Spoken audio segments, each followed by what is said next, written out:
Car में बैठते ही तनावुश ने फौरन याद दहानी करवाई। साहिल पर जाएंगे? कबीर दादा ने हुनकारा भरा।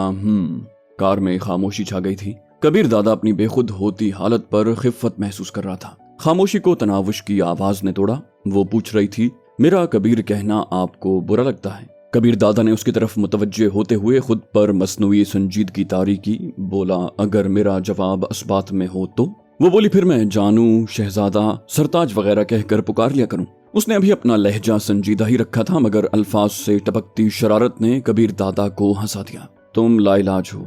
कार की फजा तनावुश के कहे से गूंज उठी। बोली, बताया नहीं?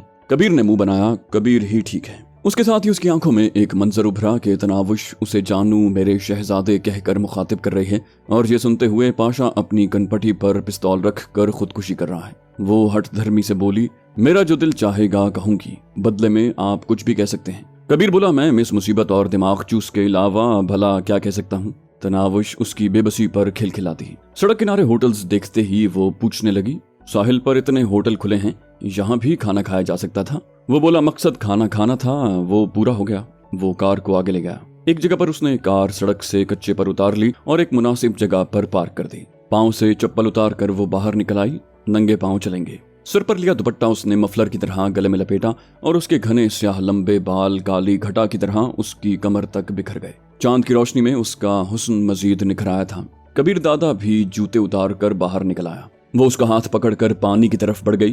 पाँव से पानी टकराते ही उसने शलवार के पांचे ऊपर कर लिए थे। वो काफी दूर आ गए। वहां दूसरे लोग दिखाई नहीं दे रहे थे और इसी वजह से उसने सर और पिंडलियों वगैरह से कपड़े हटाने में कोई कबाहत न समझी। वो कबीर दादा की तरफ मुतवज्जे हुई। आप पहले कभी यहाँ आए हैं? वो बोला, तुम्हें इतना फारिग दिखाई देता हूँ। तनावुश बोली, आज फारिग थे? वो चिढ़ते हुए बोला, इस सवाल का मकसद? वो लाट से बोली, आपसे ये मनवाना कि मैं आपको प्यारी लगती हूँ। वो उसकी तरफ मुड़ा। अगले ही लम्हे उसकी कमर में हाथ डालकर उसे अपनी जानिब खींचा। हाँ, लगती हो प्यारी, बहुत ज्यादा। और भी कुछ पूछना है तो एक बार पूछ लो। चांदनी में नहाए हुए तनावुश के सहरंगेज वजूद के सामने कबीर दादा ने हथियार डाल दिए। उसे अपना मकाम, हैसियत और शख्सियत भूल चुकी थी। बस याद रहा था तो दिल का वावेला जो तनावुश का नाम जप रहा था। वो बोली, छोड़े ना, कोई आ जाएगा। एकदम वो शर्मा गई। उसकी शोखी और तेज तर्रारी कहीं खो गई थी। उसे तंग करने के लिए शायद कबीर दादा मजीद भी पेशकदमी करता, मगर उसी वक्त वो रोशनी में नहा गए। कोई गाड़ी सड़क से उतरकर उसी तरफ आ रही थी। तनावुश तड़प कर उसकी आगोश से निकली। तेज रोशनी से बचने के लिए उन्होंने चेहरों के सामने हाथ पकड़ लिए। वो जो कोई भी था काफी बदतहजीब और उजड़ लग रहा था। आने वाली गाड़ी उनकी कार के साथ रुक गई। तेज रोशनी के बुझते ही उन्होंने आंखों के सामने पकड़े हाथ हटाए। रोशनी का असर खत्म होते ही उन्हें खुली छत की जीप का हयूला नजर आया। उसमें 4 आदमी सवार थे।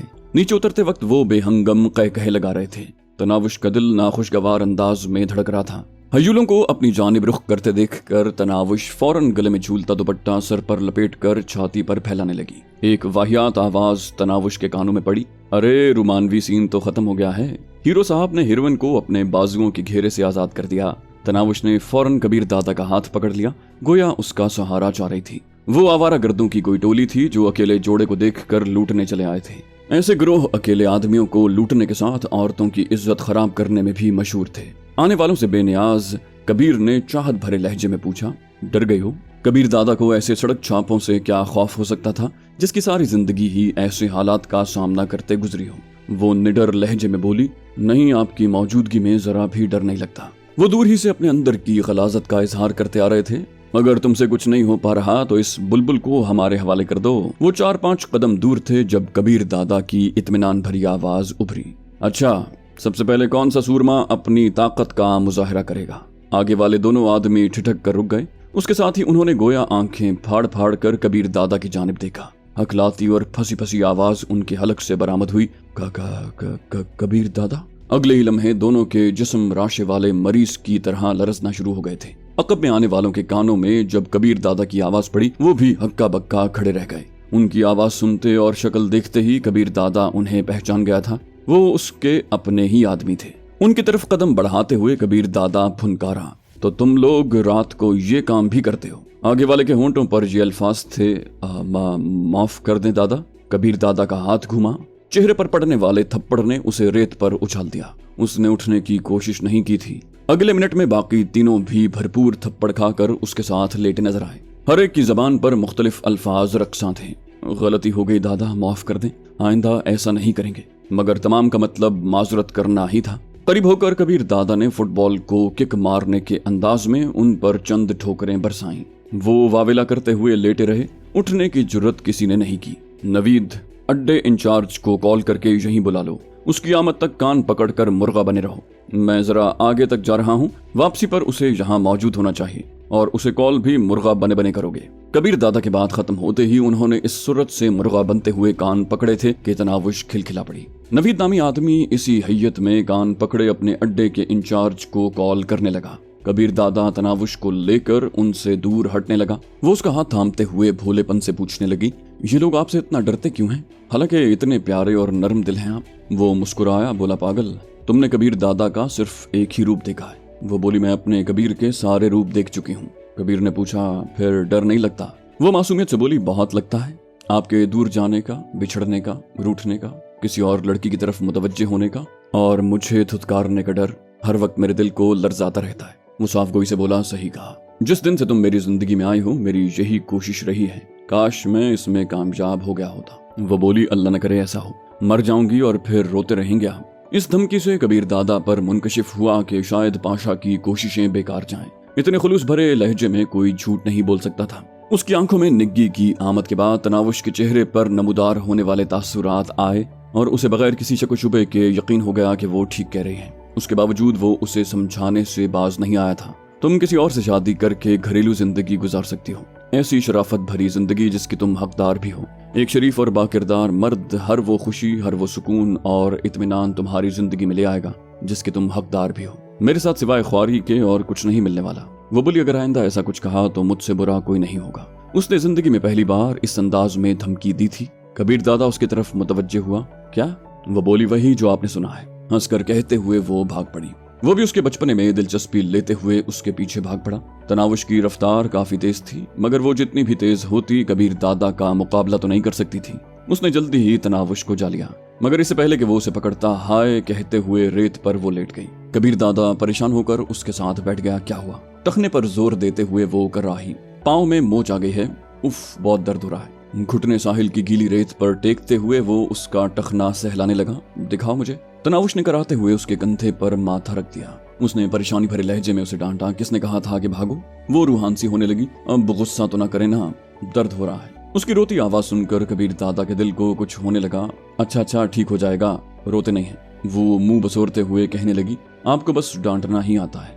वो प्यार भरे अंदाज में उसे पुचकारने लगा। अच्छा चलो नहीं डांटता। तनावुश ने कहा, मैं नहीं बोलती, आपकी वजह से मेरे पाँव में मोच आ गई है। हाय अल्लाह, अब मैं चलूंगी कैसे? कबीर दादा ने बाजू से पकड़कर उसे खड़ा किया। कुछ नहीं होता, अब उठो, चल सकती हो या नहीं? वो पाँव पर बिल्कुल जोर नहीं दे रही थी। बोली, नहीं चल सकती। कबीर दादा ने इत्मीनान से उसे बाजुओं में उठा लिया। कोई बात नहीं। एकदम खुश होते हुए उसने कबीर दादा के गले में बाहें डालकर सर उसकी छाती पर रख दिया। कबीर दादा को वो फूल की तरह हल्की लगी थी। कबीर दादा वापस चल पड़ा। तनावुश ने पूछा, क्या मेरा वजन बहुत ज्यादा है? कबीर दादा ने इस बात में सर हिलाया। हाँ, गुलाब के फूल से थोड़ा सा ज्यादा होगा। वो उसकी हाँ सुनकर मुंह फुलाते हुए उसे नाराजी भरी नजरों से घूरने लगी थी, मगर अगला फिक्रा सुनकर खुशी से खिल उठी। हाय अल्लाह जी, ये लड़का भी अकेली लड़की देखकर कैसे पटा रहा है। कबीर दादा तुर्की बतुर्की बोला, तुम मेरी बीवी हो मोहतरमा। वो कहाँ हार मानने वाली थी, फौरन बोली, इसीलिए तो मैं भी हैरान हूँ कि आप बीवी पर क्यों ठड़क झाड़ रहे हैं। कबीर दादा खिसियाते हुए बोला, मैं तुम्हें यूं ही तो दिमाग चूस नहीं कहता। वो मुसिर हुई, बोली, अच्छा बताएं ना, क्या सच में मेरा वजन बहुत ज्यादा है? कबीर ने कहा, कह तो दिया, फूल की तरह हल्की लग रही हो।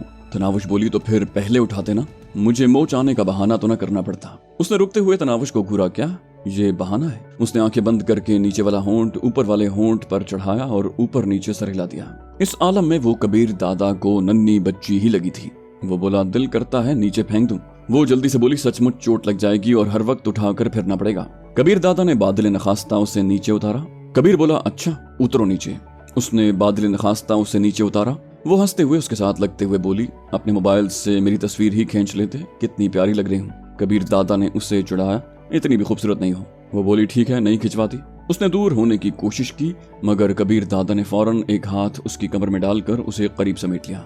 मजाक कर रहा था दिमाग चूस। ये कहकर वो अपने कीमती मोबाइल फोन से धड़ाधड़ उसकी तस्वीरें उतारने लगा। पहले तो वो मुख्तलिफ पोज बनाकर तस्वीरें खिंचवाती रही, फिर शरारती लहजे में बोली, अच्छा बस करे ना, इतनी ज्यादा तस्वीरों की भी इजाजत नहीं थी। कबीर दादा ने कहा, इजाजत मांगी किसने है? वो बोली, बस धौंस जमाते रहना, ये नहीं कि छोटी सी बच्ची का जरा सा मान ही रख लें। वो बोला, अच्छा जी नहीं खींचता, अब चलें। वो मोबाइल फोन जेब में डालकर उसे साथ लिए आगे बढ़ गया। थोड़ी देर के बाद वो उन आदमियों के करीब पहुंच चुके थे। चारों आदमी मुर्गा ही बने हुए थे। एक पांचवा आदमी उनके साथ खड़ा दिखाई दे रहा था। यकीनन वो अड्डा इंचार्ज था। उसने वहां पहुंचने में जरा सी भी देर नहीं लगाई थी। कबीर बोला, सनोबर, ये तमाम सूरज उभरने तक यूं ही कान पकड़े रहेंगे और तुम यहीं खड़े होकर इनकी निगरानी करोगे। अगर किसी ने भी कान छोड़े या तुमने बैठने की कोशिश की तो वरसा को कफन दफन की हिदायत करना न भूलना। उसने नदामत से सर झुका लिया, जी दादा। कबीर बोला, खैर तुम्हारी बाकायदा क्लास तो मैं कर लूंगा। कबीर दादा का गंभीर लहजा मुखालिफ का पित्ता पानी करने के लिए काफी था। गुंडागर्दी और बदमाशी के भी कुछ उसूल जरूर होते हैं, उनके बारे में अड्डे पर आकर रोशनी डालूंगा। कान पकड़े नवीद की कराहती हुई आवाज बुलंद हुई, गलती हो गई दादा, माफ कर दें।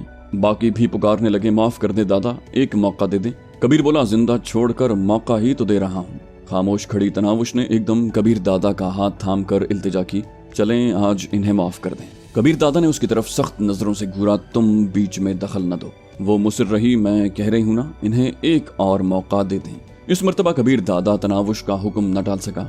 बोला, उठो और दफा हो जाओ। वो चारों खड़े होकर अपनी जीप की तरफ भाग पड़े। कबीर दादा ने सनोबर को कहा, तुम भी, और वो भी उनके पीछे भाग पड़ा। उनके गायब होते ही उसने तनावुश से पूछा, अब चलें या सुबह की अजान यहीं सुननी है? कबीर दादा को मोहब्बत पाश नजरों से घूरती हुई वो बोली, चलें, और वो कार की तरफ बढ़ गए। यार तुम्हारे पास कोई और मौजू नहीं है? काशिफ राजपूत ने सामने बैठे पाशा की बात सुनते ही बेजारी जाहिर की। पाशा मुसिर हुआ, दादा आप मेरी बात तो मुकम्मल होने दें। काशिफ ने गोया बादल नखास्ता कहा, अच्छा बोलो। पाशा ने कहा, कबीर दादा ने खुद एतराफ कर लिया है, अब तो आप भी मान जाएं। काशिफ बोला, अच्छा मान लिया, लेकिन मैं क्या कर सकता हूँ? जब कबीर दादा खुद इस मसले को हल नहीं कर पा रहा तो मैं क्या करूँ? पाशा बोला, मुझे पक्का यकीन है कि वो कमीनी कबीर दादा को झूठी मोहब्बत के जाल में फंसा रही है। काशिफ राजपूत ने मुंह बनाया, तो वो ना फंसे।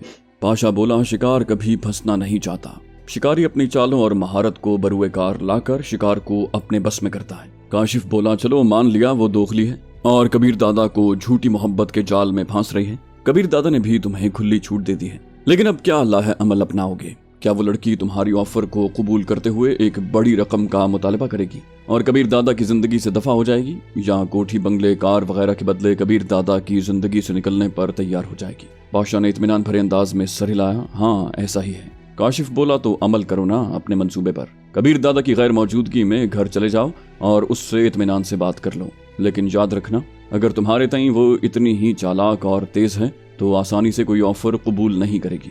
पाशा बोला, जानता हूँ, इसीलिए उसे मौका दूंगा कि वो हंसी खुशी मेरी ऑफर कबूल कर ले। दूसरी सूरत में माँ बेटी का अदमाबाद का टिकट कटवा कर कबीर दादा को कह दूंगा कि मेरी ऑफर कबूल करके दोनों माँ बेटी कहीं चली गई हैं, और चूंकि नदामत की वजह से वो आपका सामना नहीं कर पा रही थी इसलिए वो आपको मिलने नहीं आ सकी। काशिफ बोला, यार क्यों गरीब की जिंदगी के पीछे पड़े हो? वो मासूम भोली भाली और घरेलू लड़की है। ऐसी लड़कियां जिससे शादी कर लें उसकी सारी खामियों को बगैर किसी कराहियत के कबूल कर लेती हैं। उनका मकसद जिंदगी ही शौहर का आराम और सुकून और खिदमत गुजारी होता है। ये जो तुम्हें उसकी मक्कारियां और चालाकियां नजर आ रही है ना, ये उसकी फितरत है। उसने भाई की मौत का बदला लेने के लिए कबीर दादा का हाथ थामा, और जब हर कदम पर माशरे की ज्यादतियों का शिकार लड़की को तहफ्फुज और सहारा मिला तो वो जी जान से तहफ्फुज फराहम करने वाले की खिदमत में जुट गई। अपना सब कुछ उसी को समझने लगी। और यकीन मानो, जब कोई औरत खुलूस दिल से किसी का ख्याल रखती है, उसके काम करती है और घरेलू जिंदगी के हर मरहले में मर्द को मसरूफ अमल नजर आती है, तब मर्द का दिल भी उसकी तरफ खिंचता है। वो उसे पाँव की जूती नहीं सर का ताज समझने लगता है। और यही कबीर दादा के साथ हुआ है, जिसे तुम उस मासूम लड़की की चालाकियां समझने लगे। रहने दो बेचारी को कबीर दादा के पास। बाकी गैंगस्टर्स ने भी शादियां की हुई है ना, थोड़ा अरसा तो गुजरने दो। नई नवेली दुल्हन के नखरे शौहर हंसी खुशी बर्दाश्त कर लेता है। वक्त गुजरने के साथ नई जवानी का बुखार उतरता है, मर्द संभल जाता है और उसकी पुरजोश मोहब्बत में ठहराव आ जाता है। पाशा बोला, मैं आपसे बिल्कुल मुत्तफिक नहीं हूँ, क्योंकि कोई घरेलू लड़की इतनी जल्दी कबीर दादा को अपने काबू में नहीं कर सकती। शादी को हफ्ता नहीं हुआ और कबीर दादा को उसके अलावा कुछ सूझता ही नहीं। अगर शुरुआत में ये हाल है तो आगे चलकर जाने वो क्या गजब ढाएगी। काशिफ बोला, पाशा तुम्हारा संकी और खपतीपन जाने कब खत्म होगा। एक बार जो ख्याल तुम्हारे दिमाग में बैठ जाता है उसे निकालना मुश्किल ही नहीं नामुमकिन हो जाता है। पाशा बोला, ऐसी कोई बात नहीं है दादा, वो ऐसी ही है और मैं उसे बेनकाब करके रहूंगा। काशिफ ने कहा, अगर किसी दिन कबीर दादा को ये मालूम हो गया कि वो खुद उसे छोड़कर नहीं गई बल्कि पाशा ने उसे कत्ल किया है, सोचो उस वक्त क्या होगा। पाशा बोला, कबीर दादा जानते हैं कि वो मेरे लिए क्या हैसियत रखते हैं। बाकी मैं उस डायन को एक मौका दूंगा कि कबीर दादा की जान छोड़ दे। अगर उसने मेरी बात न मानी तब मैं इंतहाई कदम उठाऊंगा। काशिफ राजपूत ने कहा, अच्छा, उसे कत्ल करने से पहले एक बार फिर मुझसे मशवरा कर लेना। गोया बात खत्म करने का ऐलान किया। पाशा बोला, आप वादा करें कबीर दादा को ये बात नहीं बताएंगे। काशिफ बोला, पाशा, तुम सिर्फ कबीर दादा के नहीं, मेरे लिए भी छोटे भाइयों जैसे हो।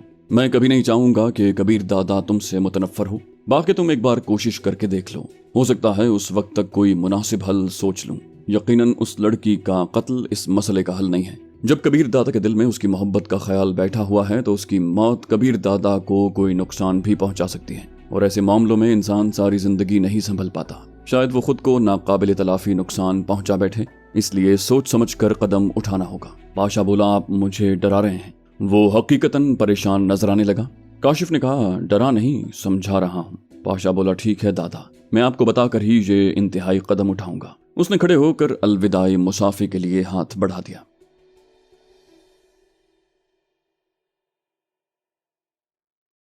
तो दोस्तों, ये थी हमारी आज की एपिसोड। उम्मीद करते हैं आपको हमारी कहानी पसंद आई होगी। जाने से पहले इस वीडियो को लाइक कीजिए और शेयर करना मत भूलिए। कमेंट करके हमें बताइए कि आपको हमारी वीडियो कैसी लगी। और अगर अभी तक आपने इस चैनल को सब्सक्राइब नहीं किया तो इसे सब्सक्राइब कीजिए और बेल आइकन दबाकर ऑल नोटिफिकेशंस ऑन कर लीजिए।